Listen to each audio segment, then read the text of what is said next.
Welcome to our 12th lecture in the series on microcontrollers and specifically for my BrightSparks. And today we're going to do a little bit of programming practice just to refresh our memories of what we learned early on in the course and get some practice. And so today's lecture is called Programming Primes. Now, what is a prime number?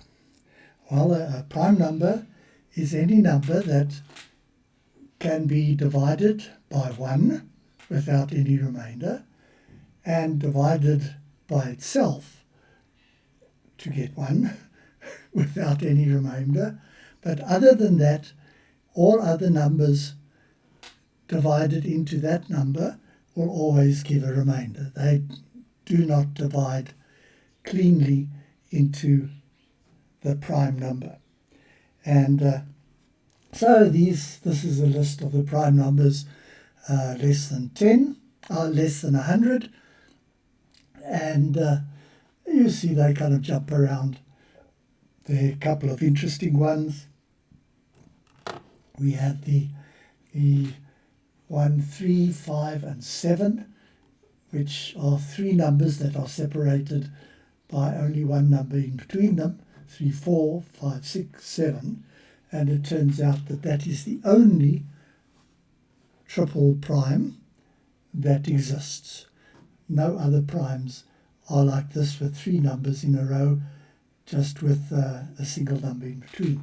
However, there are prime numbers, twin prime numbers, for instance, 3, not 4, 5, and then 5, and not 6, 7, and then 11, and 12, 13, and then 17, and 18, 19, and so on. So there are quite a few primes that are twin primes, and with using prime numbers relatively small, in other words, a couple of million, up to the couple of millionth prime number, there's a twin prime roughly every 14th prime number is a twin prime number.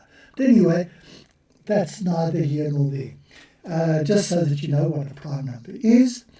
Now, why in the world must we search for primes? Well, firstly, a prime number or the primes are the atoms of high-level mathematics, specifically number theory in mathematics.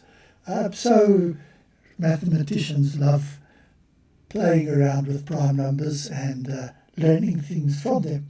But that's seeing we're not all planning to be mathematicians. That's not really the reason for today's lecture.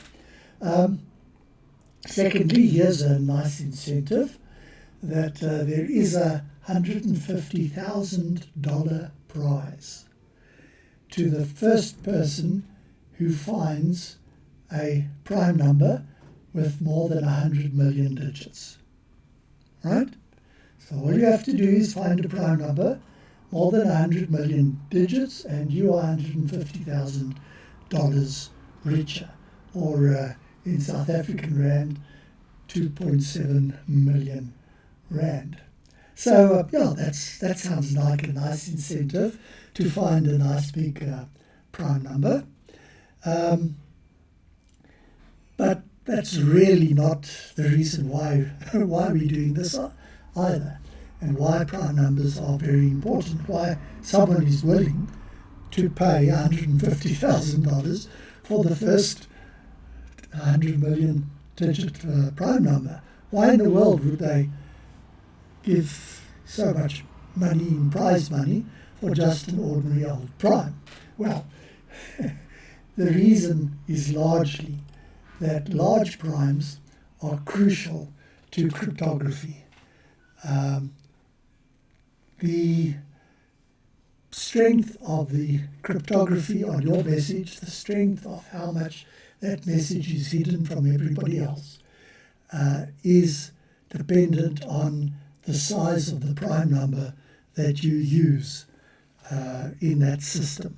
And we'll look very briefly at it in a moment, how that can be true. But really for us, BrightSparks, we'll be doing this just because it's good programming practice. You most probably need a little bit of a brush up in terms of what we learned early on in the course, and so we're going to practice a little bit of programming. And once we've done that, then we've got a program. And that program can be very easily, via our Arduino IDE, it can be very easily loaded into many of the available microcontrollers on the market today. And so of the few microcontrollers that we are going to be studying in this course, we'll be able to benchmark them. In other words, we'll be able to find out how good they are on pure arithmetic, just actually multiplying and dividing. And so that's going to be our real reason. We want to have a feel of how fast our relatively different microcontrollers are on exactly the same, given exactly the same problem. So before you get too happy with getting your $150,000 prize, this happens to be the largest prime number that currently exists. So it starts 1, 4, 8, 8, 9, 4, 4, 4, 5, 7, and so forth. And this is the first 120 digits. And then I've skipped 24.8 million digits in between here, 24.8 million digits. And these are the last 120 of the prime number. So this is quite a job. And to give you a feel of how big this number is, the first two rows, okay, the first two rows here, in other words, 80 digits. If we were to count every single particle, not just every single electron or every single proton, every single subatomic particle that exists in the entire universe, then the number is about the size of the first two rows here. It'll be a number with about 80 digits. And we're talking about a prime number with 24, more than 24, almost 25 million digits. So that's a little bit out of the realm of possibility at this stage, but you might be interested in looking up this $150,000 prize and see if you can find that prime number. It'll be an interesting quest. So we're not going to look for that number today. What about cryptography? Well, that's why one of the most practical reasons why a prime number is very important, specifically large prime numbers, very large prime numbers. Why? Well, I'm now going to oversimplify this. It's now very, very, very simplified. But just to give you an idea why prime numbers are so important in cryptography. Let's just look, for the sake of argument, let's look at the number 15, which comprises the product of the prime number 3 multiplied by the prime number 5. Okay? Right. So we're considering now the number 15, and I'm by no means suggesting this is a large prime number. It's a number that you can understand when I'm talking about it. So we have Bob and Alice, and if you see those two names anywhere almost on the web, people will be talking about cryptography. Those are the typical names that are used to talk about cryptography problems. So in this case, Bob's number is 3 and Alice's number is 5. Okay? And so over an email, Bob sends a message to Alice. Okay? And he encrypts this message using the number 3. So the message comes out all gobbledygook, but if you know that this was encrypted with the number 3, you can unencrypt it, and that will give you the message back. Just as a very, very, very simple example again, let's say that this number 3 is used to encrypt it so that whatever letter we want to send, instead of sending that letter, we send the letter 3 letters higher in the alphabet. Okay? So this is called the Caesar cipher, and so you can easily see how that you can encrypt it just by shifting up your alphabet by 3 each time that you want to write a letter down. And a piece of completely useless information is that the film with the computer called HAL, you might recall that from many, many, many years ago. The computer was called HAL, which was a Caesar cipher of IBM. In other words, so H is the letter after I, and A is the letter before B, and L is the letter before M. So that's where HAL got his name, and so that's now a very simple cipher, very, very, very simple cipher that we are using the number 3. So if anybody knows that this message has been coded with the number 3 in a Caesar cipher, then using that 3, they can decode it or decipher it and get the original message. For other people who don't know about the number 3, it's just gobbledygook. They can't work out what it says. Right. And while Bob is sending this message, encoded with the number 3, he knows what Alice's number is, and so he sends the number 15 in this message, right at the beginning or right at the end, for instance. Okay? So anybody who gets this message knows that this can be decrypted with what we call a public key of 15. It's not 3, it's 15. And so 15 won't help you much unless you can work out what 3 is. that is the number 3 that's used. Now, who can work out that it was the number 3 that was used? Well, Alice can, because her number is 5. And so she divides 5 into 15.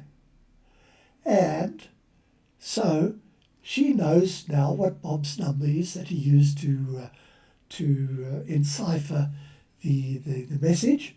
And so she takes the 15 that's open for everybody to see, and she takes her private number and divides it into 15. She gets 3, and so she can decipher the message because she now knows that it was enciphered with the number 3. Okay. But what about Mr. Intruder? Someone looks over or taps the wires where the emails are flowing, and he gets Bob's encoded email, and he finds the number 15. He knows where to look for it because everybody knows where to look for it. It's a public key. So he gets hold of 15 and he says, okay, now I know that this is the product of 2 prime numbers. So if I'm able to find a prime number that goes into this number 15, it's going to be one of 2 numbers. It's going to be either the one prime number or the other prime number. Okay, right? So he can say, fine, I'm now trying out 1. Okay, that's not a prime number. 2 doesn't go into there. 3 goes into there. Oh, whoopee. So I know that the one prime number is 3, and if I now divide that prime number into 15, I get 5. And so I only have 2 numbers to try out. I can try out decoding it with 3, and I can try decoding it with 5, and the one that comes out understandable on the other side is the the message that I'm trying to peep over people's shoulder and see. But how did he do that? Well, he did that by dividing all the prime numbers less than 15 into 15 and find which divides into 15 without a remainder. Okay? So, and of course you can guess that he only has to really try all the numbers, prime numbers, up to the square root of 15. Okay? Because the square root of 15 is a little bit smaller than 4. So he tries 1, that's not a prime number. 2 doesn't go in. 3, yes, it goes in. And we get 5 out. 4 isn't a prime number. 5, well, if we divide 5 in there, we get 3 back out. So we only have to find 3, and we know what the other one is. So we don't have to go past the square root to find the other one, because we can find it just by dividing it into that number. So that's how he's going to find a way to decrypt this message or decode the message.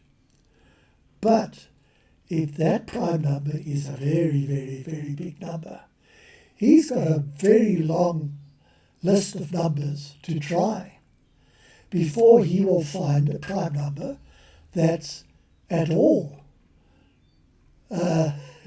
useful. In other words, there are only 2 that he can find. That's why we're using the prime numbers. There are only 2 he can find. So he can't narrow it down any further than that.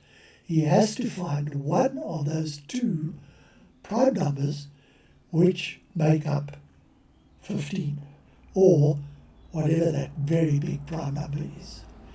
And once he's found the one, which might take him 5 eternities, he can then find the other one and try both of them to decrypt the message. And that's basically impossible.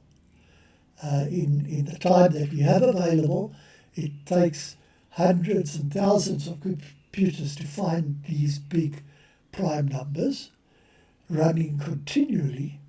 And so the chances that Bob's specific prime number that he used, or Alice's specific prime number that she used, to find them just by trying over and over and over, dividing prime numbers into the public key, that's basically impossible.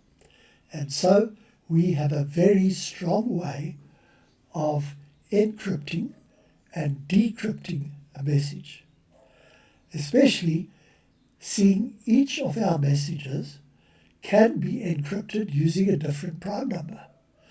So Alice hangs on to her number, but Bob can use any prime number he likes. He knows what Alice's is, so he just multiplies his by Alice's number 5, and then he uses that to encrypt the message. So the next message, and then he puts 15 at the end, or the big prime number at the end.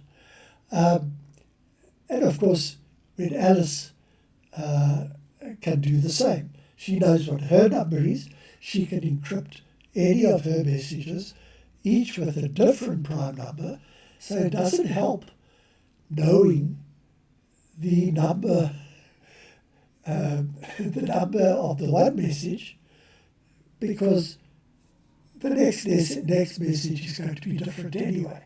Only Alice's private number stays the same. All the other numbers are continually changing. And so Alice's safety, security, is as secure as her private number. If anybody wants to contact her, they can send her a message using her private number. Now, of course, she can have a private number unique to each person that she knows. So I can have a private number for Johan, and I can have a private number for Ronnie, and even though Ronnie knows what his private number is, and he can find out the prime that was used by me in encoding his message, he can't just say, okay, let me quickly find out what Johan's private number is by looking at Johan's public key that arrived with his message. So even though you might be talking to that individual and know that individual's private number, that's the private number for you and you alone, and you won't be able to get hold of anybody else's private number by knowing Alice's private number for you. So you see, that's taken quite a while to explain it, but you can see why an intruder will find it very difficult to decrypt a message. Not only is that message encrypted using some other key, but to find the key that was used to encrypt the message is, if you choose your possibilities well enough, basically impossible. So we are going to then have a look at a program, or write a program to find prime numbers, just the small ones, and this is going to give us a double bonus. It's going to get us some programming practice, and it'll be a nice little tool to have in our armory to be able to benchmark any microcontroller that can be programmed using the Arduino IDE. We can use it to find out how fast that microcontroller is in calculating numbers. This is specifically what this benchmark will measure. So dividing and multiplying, how fast can it do it? We now will have a benchmark to do that.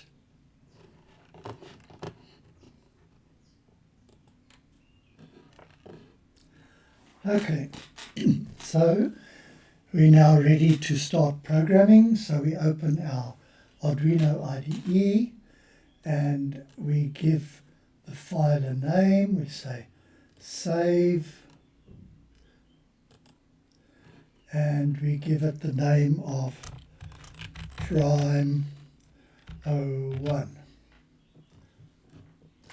Okay, so I'm going to be saving these various ones as we go along, so that you can later on go back and have a look at these various programs. So this is going to be prime 01. Fine. And we're now ready to program. So we have, as usual, our setup, void setup, and the braces to show there's a block following the name of this function called setup, which returns nothing and is passed nothing. Okay, we pass nothing to it and we get nothing back from it. And this is, of course, our loop function, which we pass nothing to and get nothing returned back from it. So now we're going to be calculating prime. So this is not really the type of thing that we're going to be doing over and over and over again. We're basically going to calculate a prime, go to the next one, go to the next one, and when we finished the number of primes that we want to find, we're finished. So it turns out that we actually are not going to want to use this loop because we don't want to calculate all the primes up to our biggest prime over and over and over again. Once we found them, we found them. So we're going to, this time, do something different, and we're only going to be programming here inside setup. And we're not actually going to put anything here in loop. It's just the way that things are put together. So, first thing we want to do when we get into setup, start out with our program. Let's set up a serial communication pipeline. So that's capital S, E-R-I-A, and watch it go orange, serial dot begin, and watch it go orange. Okay, now that's our function.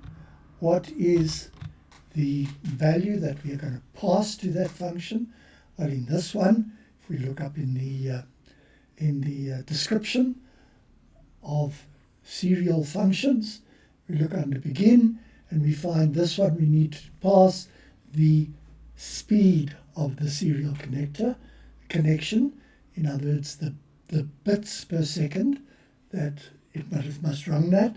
And a nice fast one is 115200. Okay, close brackets, semicolon, end that command. And seeing we've ended the command, we might as well start on a new line as well. Right, so now what do we want to do? Well, we know that 2 is actually a very special type of prime, in that it's an even number and it's the last even number of all the primes. So let's handle it separately, right? Let's somewhat just print. Start out and print. Serial dot print line 1 on the line, the number 2. Okay, then we won't have to handle it as a special case.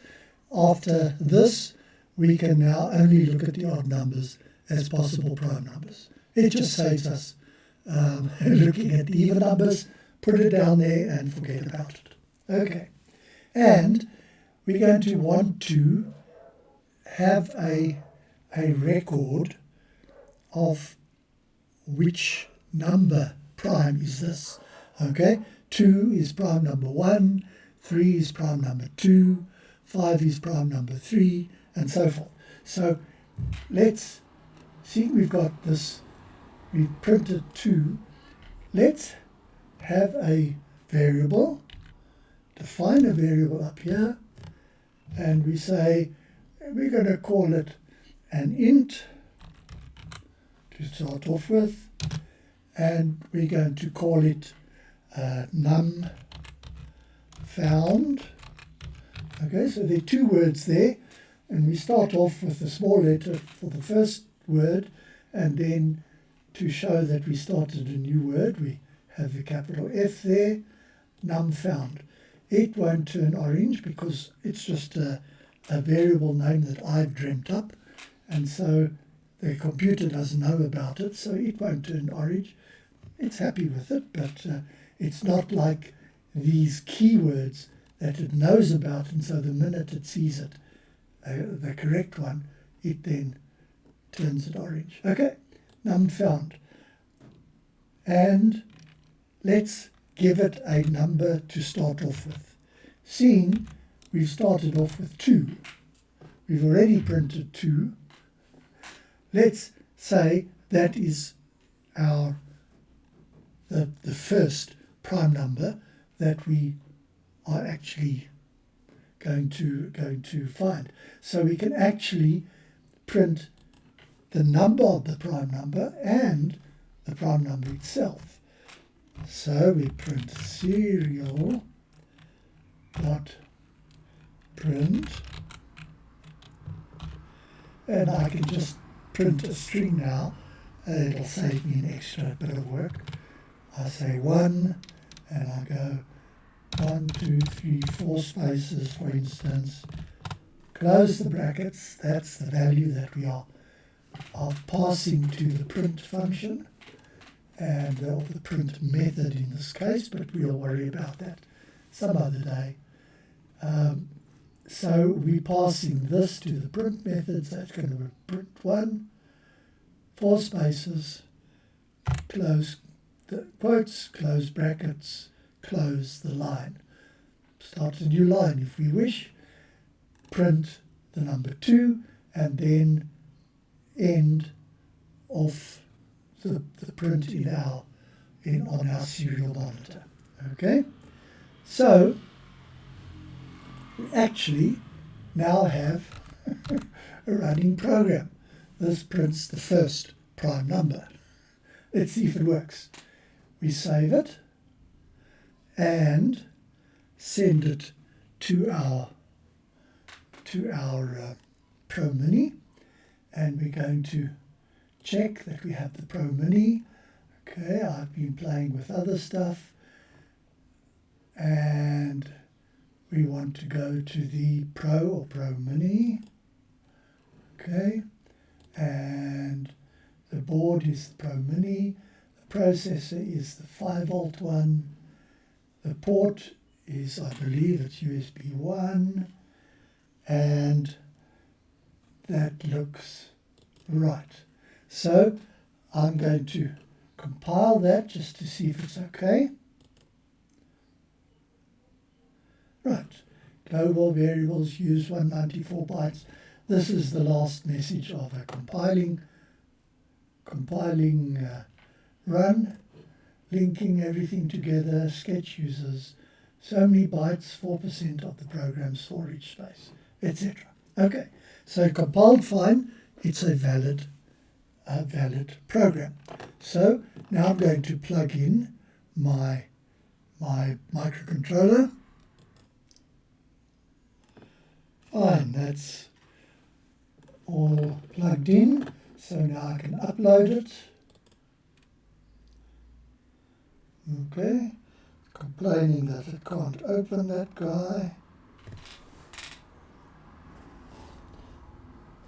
And I think I've got a bad connection here. Let's try again.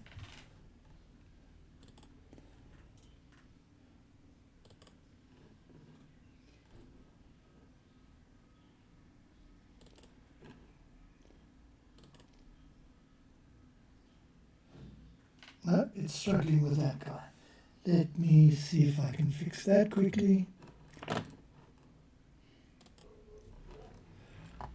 Okay, let's try upload again. Yes, all went well this time.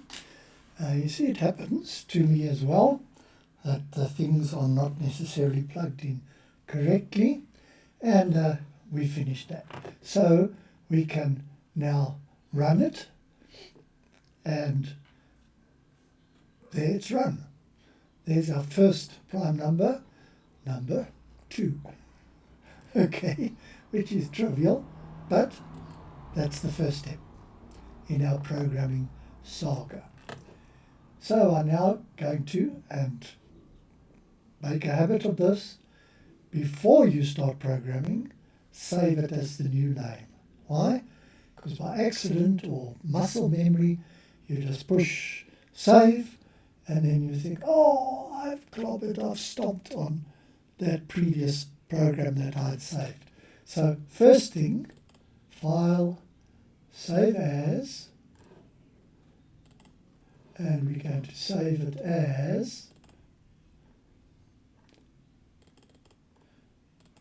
prime 02. Okay, it's still prime 01. It's still the same as prime 01, but it's going to be changed. And when we just say save, it's going to overwrite prime 02, which is what we wanted to do. Fine. So now we're going to want to go through and actually try and find some more prime numbers. So how am I going to do that? Well, next thing that we do, let's start every second number and check whether it's a prime number. So I'm now going to say 4, and I'm going to define my prime number as being called prime. And so I say this is going to be an integer, and I'm going to call it prime. And it doesn't help for me to start off at 1 and 2. I've already got 1 isn't a prime number, and I've already got 2 written down. So I'm now going to start at 3, right? So we start at prime equals 3. Then we say we run until or while prime is less than, well, let's define that. Then we can just say, okay, I want all the primes up to 1,000, or all the primes up to 10,000, or whatever. So let's call this max prime. Okay? And then prime plus plus. Okay? And seeing max prime is going to be the same all the time, let's define it as being a constant. So we go to the beginning of our program and we say hash define num prime as being 1,000. Okay?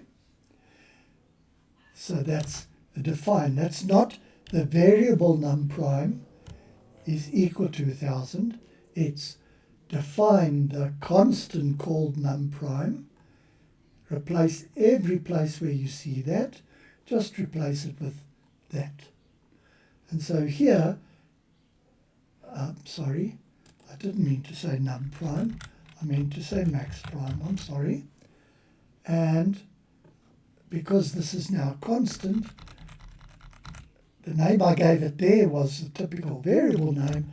Let's give it the name of that constant. Wherever the compiler sees that, those letters, max prime, it replaces them with 1,000. So this reads prime is less than 1,000 at the moment. Okay, fine. Now we begin a block,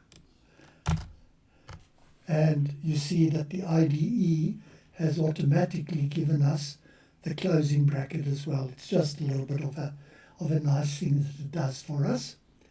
So we're now going to see whether this number called prime is prime. And as we heard a little bit earlier in this lecture, we only really need to go up to, or test up to, the square root of the number. Okay, so I can go here and I can say int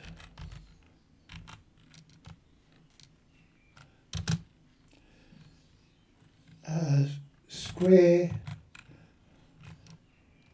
root of the prime equals square root, that is the function that we know about. You see that it turned orange the minute I typed the t, so it recognizes that's the function that I know about. Square root of max of prime. Okay, so now that I'm only working with prime is 3, I only have to go from 3 up to the square root of 3, which is almost 2. Okay, so yes, what am I doing there? 3 and 1. Let me think about that just for a moment.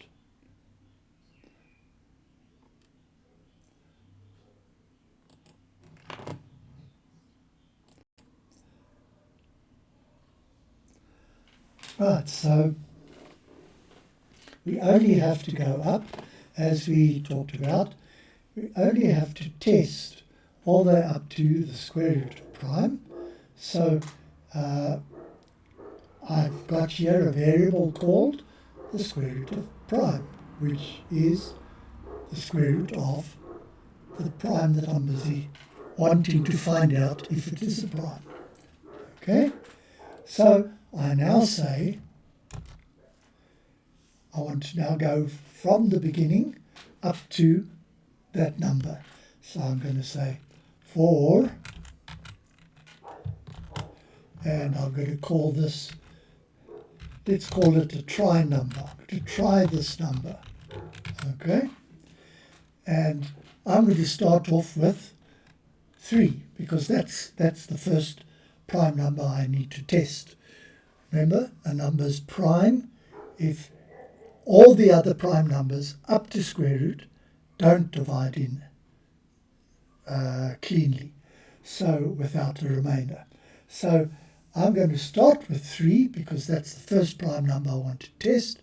The prime number 2 I've already tested by saying here, instead of going up 1 by 1 by 1 by 1, let's go up 1 by 2. Go up by 2 each time. Okay, so that has handled the fact that 2 is a prime number. So now we want to go up in steps of 2, and we're going to go here, try number equals, start off with 3, okay, and try number must be less than or equal to square root prime. Okay, so that's as far as we go up, testing as we go. And we here increment each time by 2 again. Okay, because we're not testing for the try number, we're not testing for the prime 2. We already know that this is an odd number, so 2 doesn't divide into it equally. Okay, so we have those 3. Try number equals to 3 all the way up to try number equals square root prime, and then try number every second one we try out. Okay, so now we start another block, and you see there, IDE has been kind, he's put in that matching bracket, and so we can now test this. Now we want to test for primeness. Now we're dividing So we say if, here's our prime number, the number, the one that we're trying, okay, sorry, try number, okay, and we're saying let's take the prime that we're trying, prime, our candidate prime. And if we divide by try number, both of these are integers, so we're going to just get an integer answer. That's not going to save us, really make us any wiser. But remember, divide has a twin, just like plus has a twin minus and times has a twin divide. Divide has a twin called remainder, or modulus is the fancy name. So that percentage sign means if I take the prime that I'm testing now, the number that I'm testing, and I divide it by try number, this number here, and I get no remainder. Right? That's exactly what we're looking for. That's what we want to see, right? So we say divide prime, the number that we're checking, by try number, the number that we're using to check, and tell me if the result is 0. If it is, right, then we actually don't have a prime number, because this number goes nicely into prime. We haven't reached the square root yet, and we haven't, but we have found someone who divides nicely into this guy. So this guy, prime, is obviously not a prime number. So what we're going to do is we're going to say break. In other words, I don't have to carry on looking any more try numbers. I found one that divides into my testing prime, my candidate prime.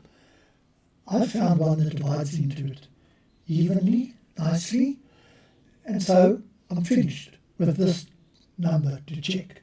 So I can break out, okay?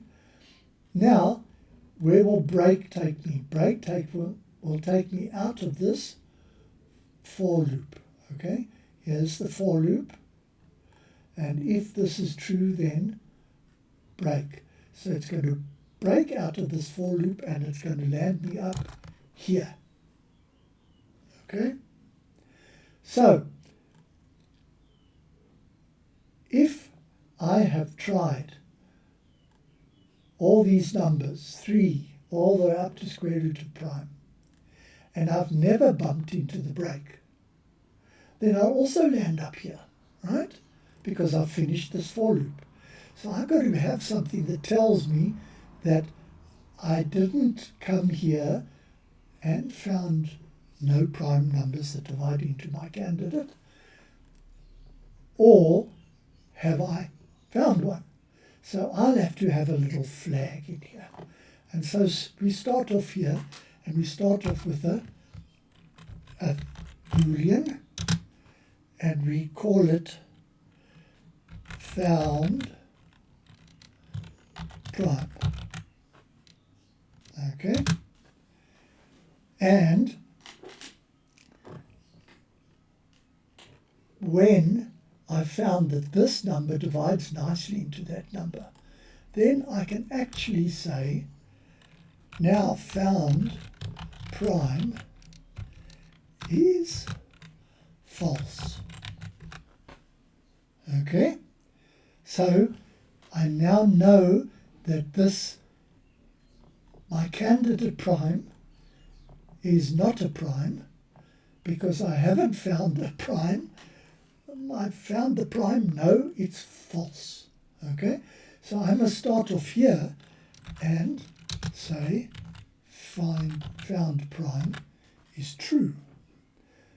So now we go through this loop of trying numbers. We try and we try and we try and we try and we try.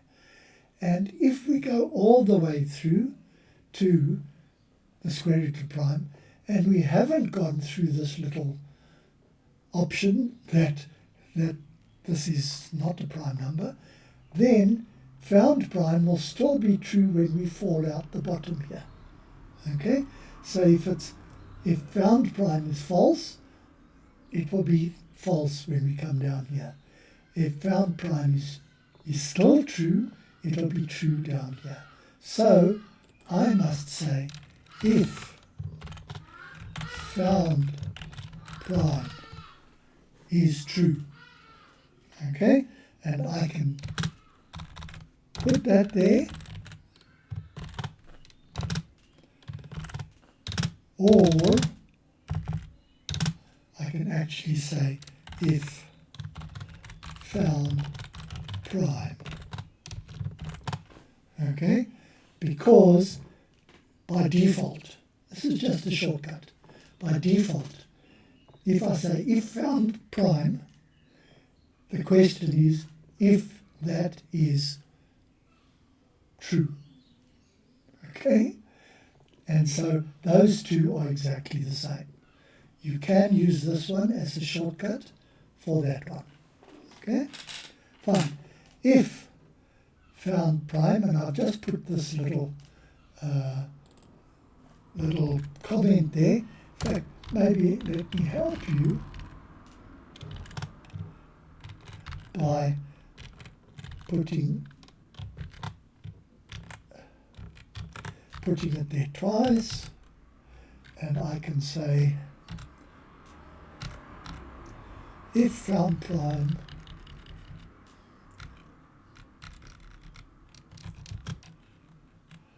or if found prime equals true,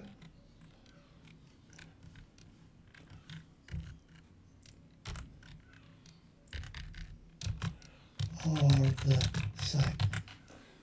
Okay? And remember that this is a comment now. I've just put in a comment to say if found prime with a, in fact I think I'll put it in quotes, that's easier for you to remember, understand, that or that are the same. The first is just a shortcut.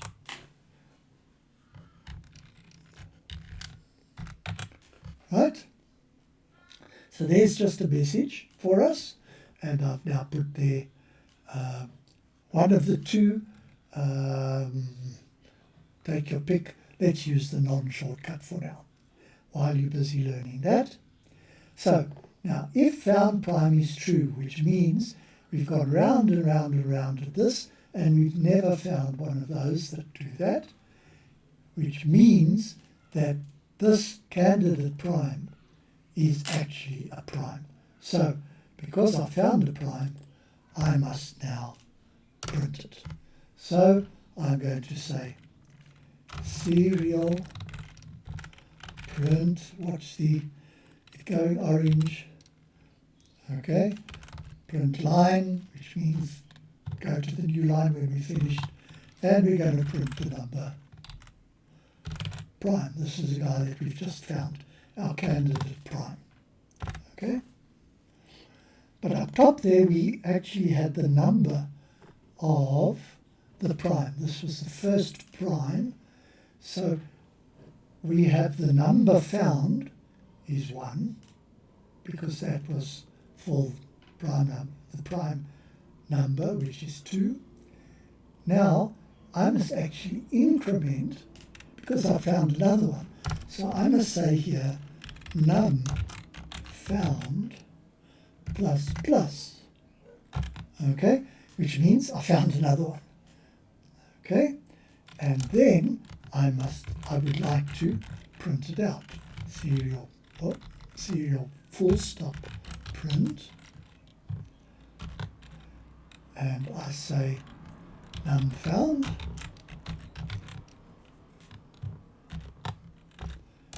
and then serial print 1, 2, 3, 4 spaces, just for fun, and then print the prime number.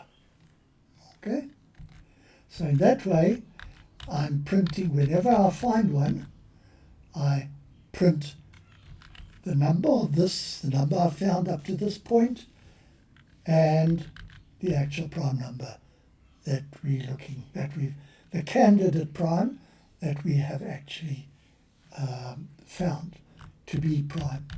And of course, if found prime was false, in other words, if found prime is not true, it'll be false. We'll just skip all of that. We will never write down the number because it's not prime, and we'll go back and try another prime number candidate. Go through these number of tries, and if I go all the way through and nothing has divided, then found prime will be true, and if found prime is true, then print it out. Okay, so my max prime number is 1,000. Just for fun, let's make 100 now, so we don't have too much to read. And let's save that and compile it. Compiled fine, global variables, upload it. Uploaded fine, we see all those nice hash signs. Okay, so we now go to our serial monitor, and there we are, right? First prime is 2, second prime is 3, third prime is 5, fourth prime is 7, fifth prime is 11, sixth prime is 13, 17, 19, 23, and so forth. Okay, up to 97, that's the last prime. That's smaller or equal to 100. Fine. So let's now have fun. Go to 1,000 and run it.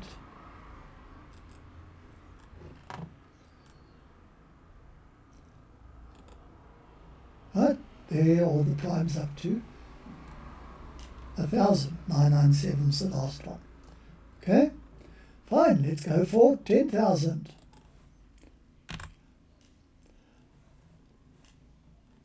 And we save. I'm just going to save this.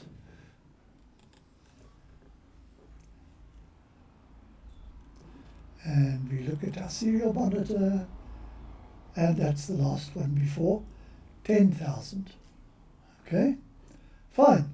Let's go to 100,000.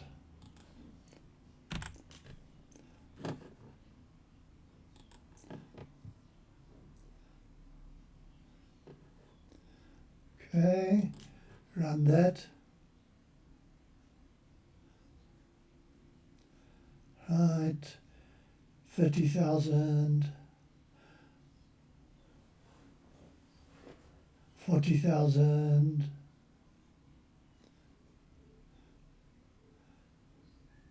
50,000,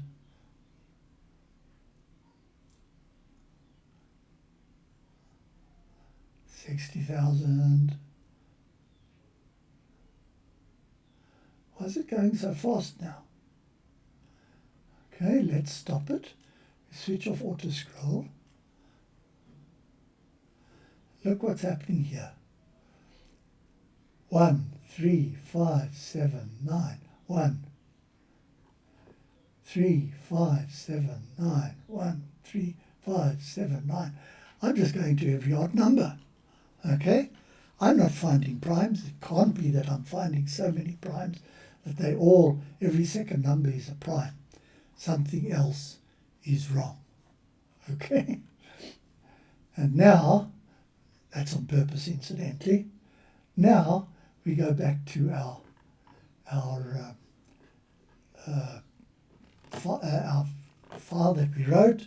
The last one that worked was 10,000, so I'm going to save that. And now I'm going to save a new one, because I'm now going to make changes, larger changes, and that will help us sort out that problem. So I'm now going to start prime number 3. Okay? And let's have a look what our problem is. Int.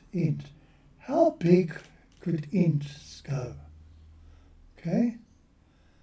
An int, if you go back to the early lectures, you'll find that an int, a signed int, and I'm just going to write here for a signed int, must be less than 32767. And an unsigned int must be less than 65536. This can be 8 because that's strictly less than. Okay? That's an unsigned int. So we've been working with an int here, but actually it can only get up to 32,000. We didn't notice the problem when we were up at the 30s. But when we got to the other ones, it just looked too good to be true, and we saw there was a problem. So we now could fix up things a little bit by changing int, and this is the default. In other words, ordinary int is also that. Okay. If we can change this into unsigned int. That's only going to get us up to 65536. Okay. What about if we want to go bigger than that? Well, let's, instead of going for an int, let's go for unsigned. But we use the next size up. Unsigned long int. Okay? And that then allows us to go up to, I can't remember offhand, but it's this times this squared, 65,000 times 65,000. So we've got 125,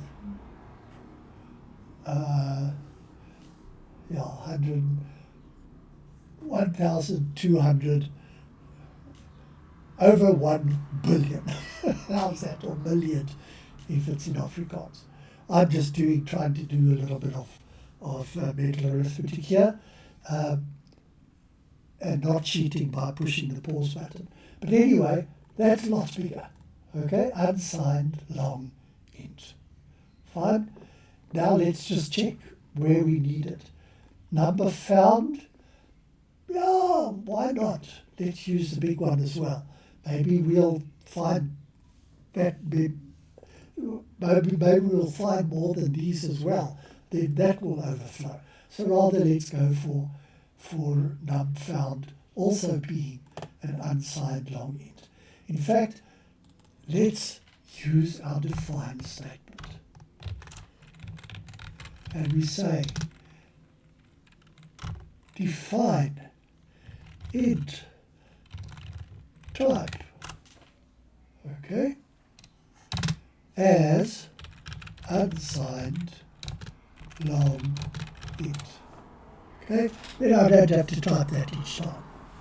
And remember what this does, define does, it says wherever you see those letters, just replace them with all of that. Okay, so I'm going to go down here and I'm going to say int type. Okay, then if I want to go to long int, which is also there, then I just change it up here and automatically everything will change to that as well. Okay? And unsigned means we're never going to use negative numbers, which of course we aren't. So that gives us double the size automatically between a signed int and an unsigned int, or signed long and an unsigned long. It gives us double the size. So we might as well use it, seeing we're not using negative numbers. Fine, so the Boolean we don't have to change, that's just true or false. Square root prime, yes, it could be large as well, so let's call this also int type. Okay, then try number, yes, this is also going to be int type, because all of them can get as big as the int number the prime number that we're testing. Okay, so that's also int type. And then that's Boolean, and we finished. Okay, so we've got now 3 new types, or new numbers have new types. The prime, the candidate prime, the square root of that prime, which can also be big if that's very big, and the number that we're going to try with. Okay, now strictly speaking,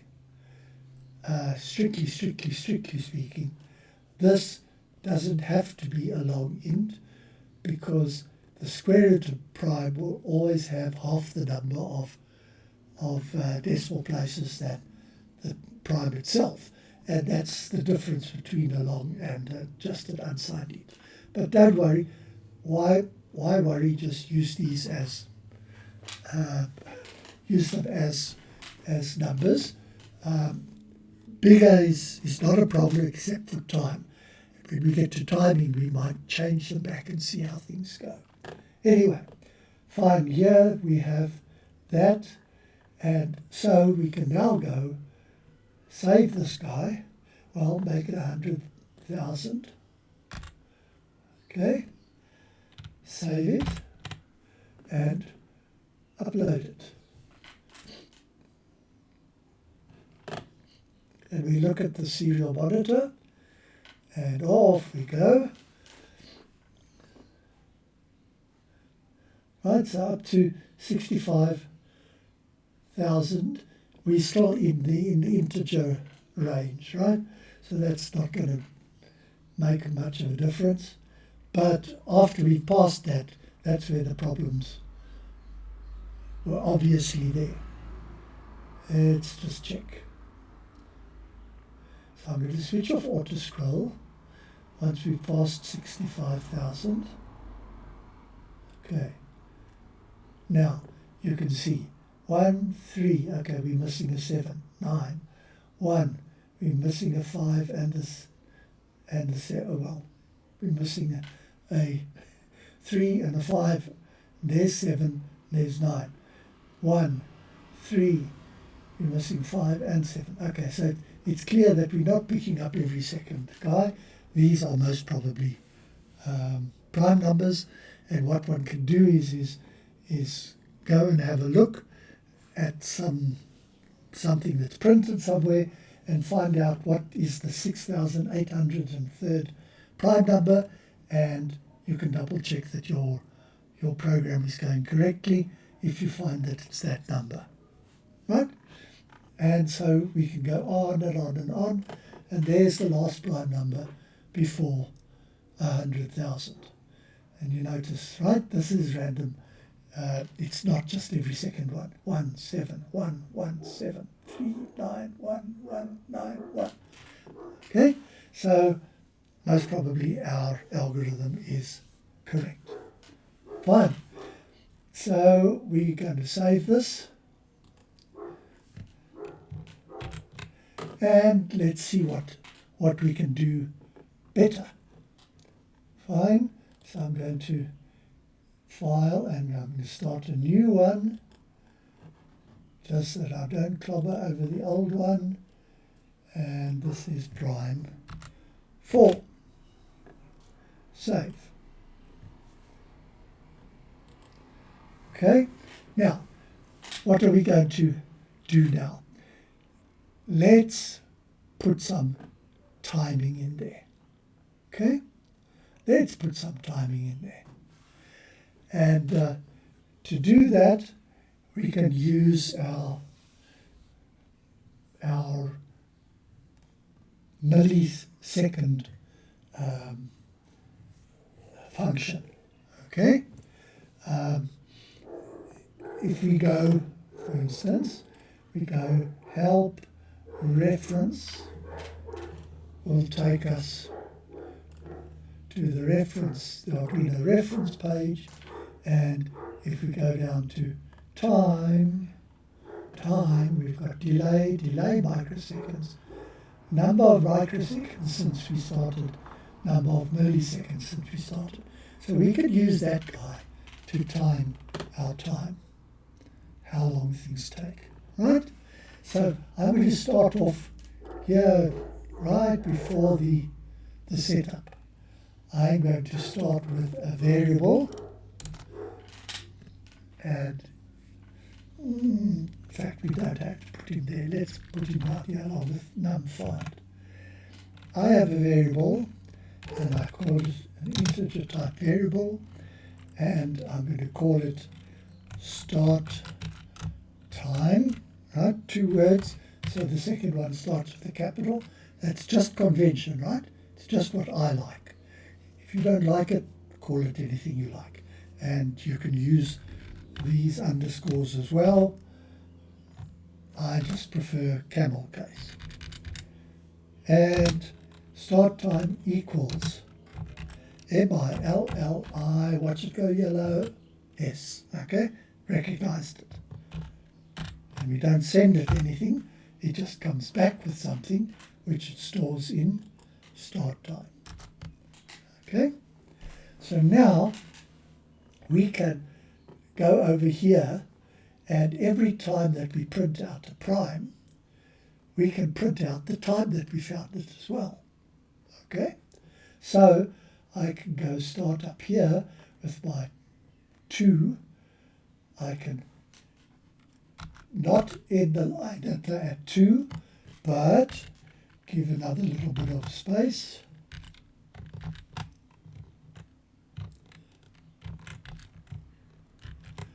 So I'm just going to give it some space before we come up with the next one.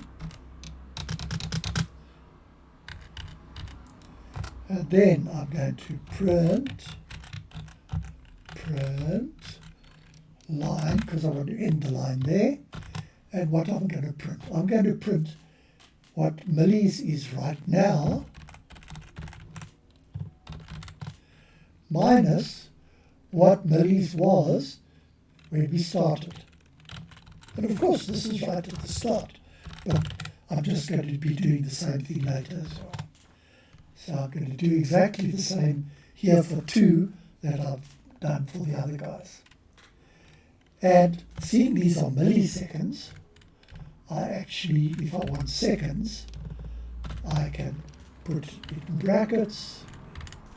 Remember, brackets can be used for multiplication. Divide by 1000.0, just so that it knows that it must give me a decimal number as the answer. And then let's be even more fancy and put seconds at the end. So I'm not going to end the line right there. I'm going to end the line here. Print line seconds. And semicolon. Right? So I'm now printing how many seconds have passed since start time, which will be 0, but that's fine. But I'm going to now take this, copy it, Control C, go all the way down to where we print the prime and put exactly the same thing in there. Okay, Control V. Then I'm just going to mark them and tab them a little bit so that they all line up. and I'm going to take out the new line after the prime number. Okay?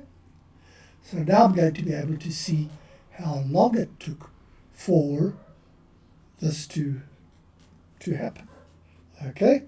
So that then is going to be my next saved programs. Control save. Let's try uploading it, see if it's flawless. Looks okay.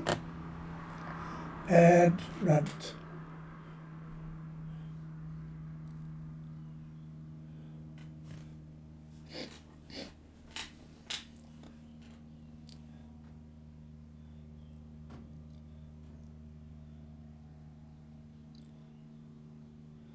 Right, so we're a third of the way there.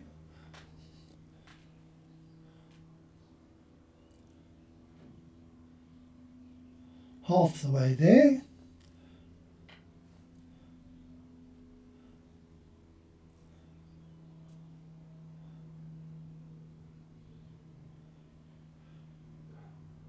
Two-thirds of the way there, and three-quarters of the way there, and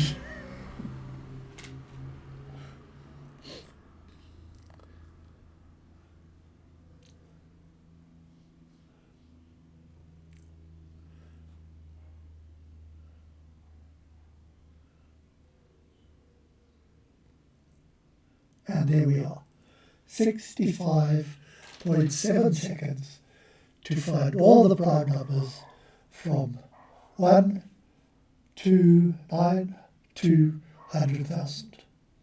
Okay? And so that then gives us the ability to work out the timing, but we are wasting a bit of time printing out these messages, right? That's not really testing our microcontroller, it's just testing how fast our serial connection is. So what about if we only print this out if we in print all mode?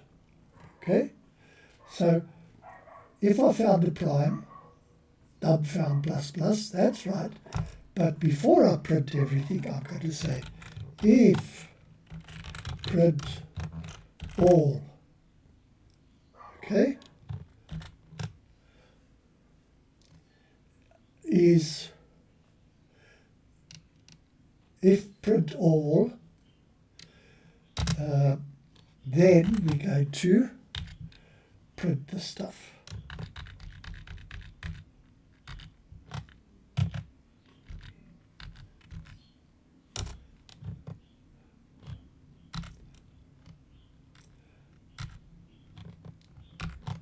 Okay, so that's now only going to print it if print all is true, right? So I now must go up to the top here and either say define print all or define a variable. Let's do it this way this time. Int print all equals, well, let's now see what it does with false. And not int. I could use int, but that's very wasteful. This is only a Boolean. It's only two possibilities, true and false. So I might as well make it a Boolean. And now we go and we go down here and we see if print all equals true. Okay, that's just like we set up there, but this time we're going to use the shortcut. If print all, then do the printing. And now after everything's done, said and done, just before we finished, when we've done all the null tutti, now I'm going to do the same as I've done in that print all one, and it will always print that. So in other words, now we don't say if print all, we get the last line. And so we can say print, serial print last prime found.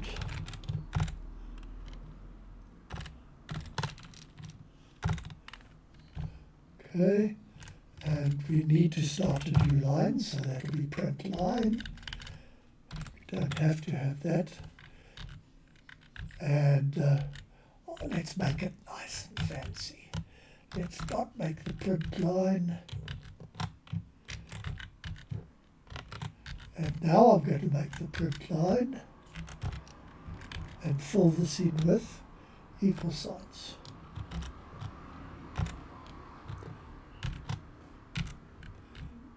And to make sure that we have the same right number of equal signs, there's no harm in starting them like that. Any white space in there doesn't matter at all. And look at that. I got exactly the right number of equal signs. Okay? That was pure chance. And no, sorry, that was perfect coordination. And there we will print num found, prime, and the time. And so we're going to save this guy. Did we save the previous one? I'm scared we didn't. I'm going to save it again as prime 5. You can always go back and take it out, but you can't fetch it if it's rubbed over. Save. Okay, let's upload. Expected brackets. Oh, I was so perfect with my equal signs that I didn't put in my second bracket. Upload. Prime. Okay. Now, what do we have here? Here's prime. Where was prime defined? Prime was defined inside this loop, in type prime.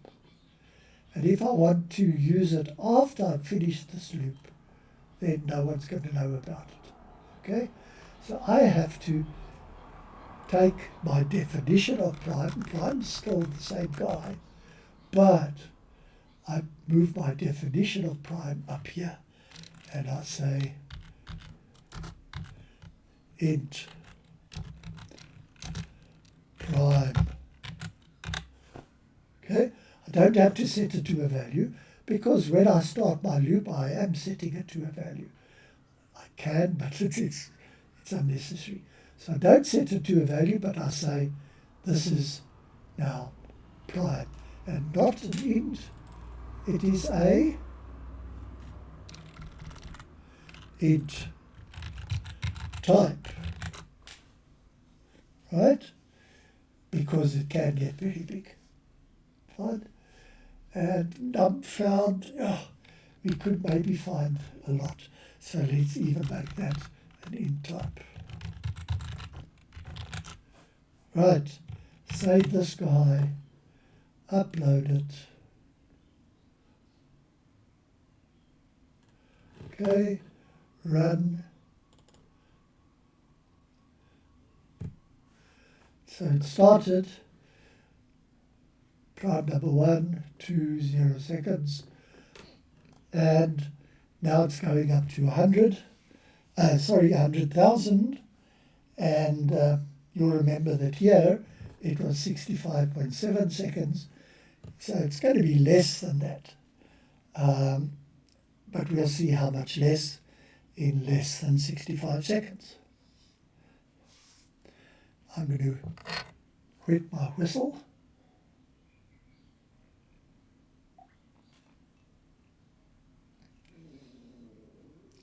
A minute is long when you are waiting for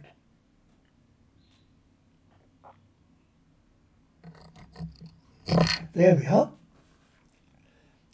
54.15 seconds. Okay, and here, that was actually naughty of me, hey? because I printed, what did I print?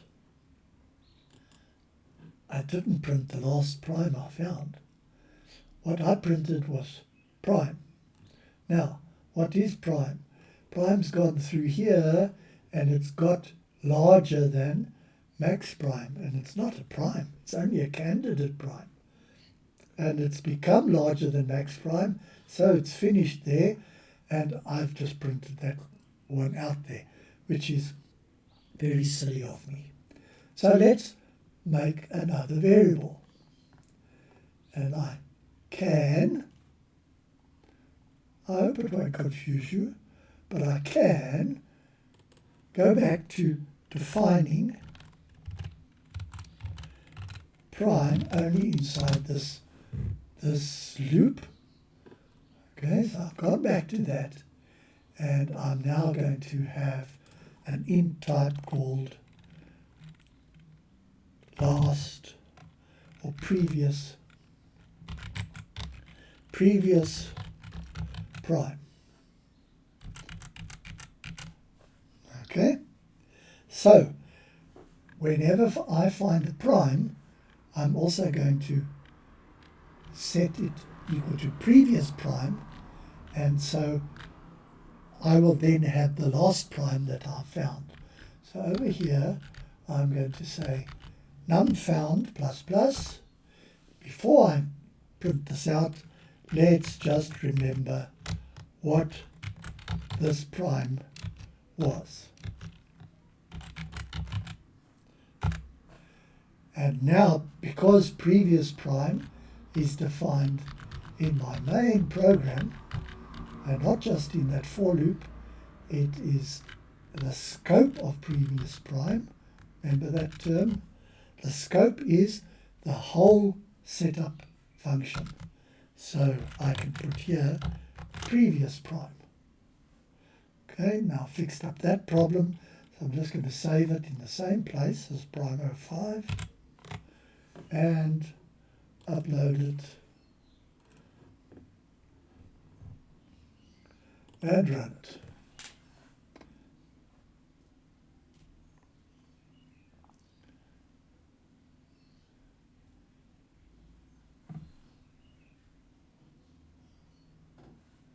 And once more, we wait for 52 seconds, minus the length of time that has already gone by.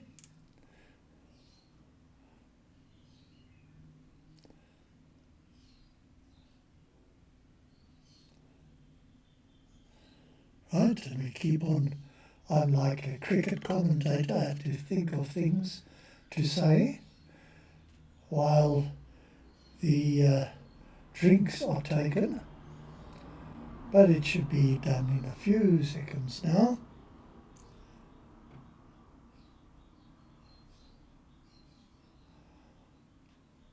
It's a wonderful day here at the Wanderers. 54.16 seconds, and the last prime found, and I forgot to put in that line feed. Naughty boy. But other than that, I think we're right. And so we can say for an Arduino Pro Mini running at 16 megahertz, we can go to the 100,000th prime in 54 seconds. But now you can put any number in there that you like, okay? And it will do it. It'll just carry on going. And it's just the Arduino that's actually working. Your computer will be printing out the values, but the Arduino is the only thing working. So your computer can sit there and relax while the Arduino calculates as many primes as you can. And what I'm going to do is I'm going to ask to print all, otherwise we'll wait for Kingdom Come for this big number I'm going to put in here, because I know that an unsigned long integer, right, has 8 characters. So, therefore, I can put in hexadecimal. Do you remember that? started with 0x and then it's hexadecimal, and the biggest number, each byte is 2 Fs. So if I've got 8 bytes, I have 16 Fs. Or I can change my type to long int, okay? And I can go and say that I know has 16 bytes, so I can have 32 Fs. Let's go. 1, 2, 3, 4, 5, 6, 9, 10, 11, 12, 13, 14, 15, 16, 18, 19, 20, 2, 3, 4, 6, 7, 28, 29, 30, 31, 32. Okay. And that's going to keep, that's longer than your lifetime. But just to show you that it works, let's see if it works. Save that as the next one. File. Save as. See, I didn't do it immediately, and I almost put this funniness over the other one. Save as prime 6. Save.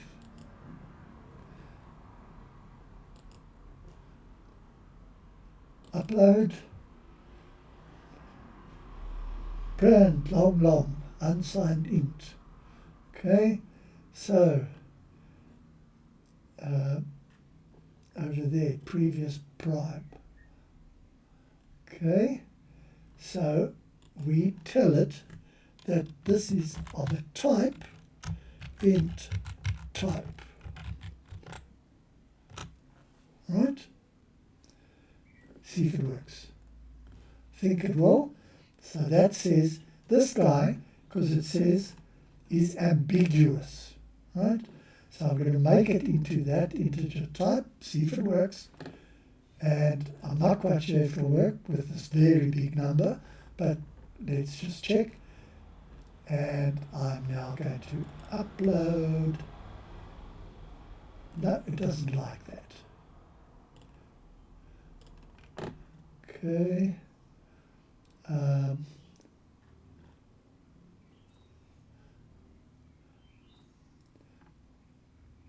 Just checking these error messages. Let's go back to our 16 byte one. 1, 2, 3, 4, 5, 6, 7, 8, 9, 10, 11, 12, 16 F1, in other words, 16 nibble 1, or 8 bytes, which is a long int.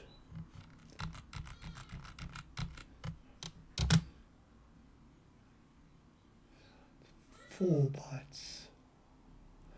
Sorry, this is 4 bytes. 1.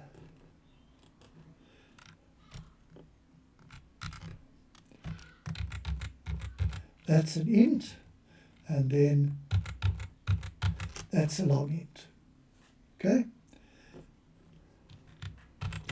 Save, compile, upload, run.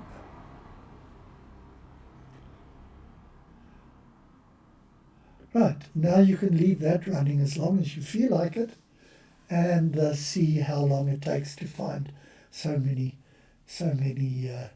primes. And just for fun, obviously it takes a little bit longer to work with big numbers than with small numbers. So just for fun, go up to the 100,000th prime, or whichever one you want, and define the type as being unsigned int, and then unsigned long int, and then unsigned long int, and see how far you get with it actually working. And then you can also see the difference in time if you use larger numbers, which of course is the reason for using small numbers other than using up memory. Those are the two reasons for using large numbers. Anyway, that's what we have there, and let's see how it goes, and next week we will continue further.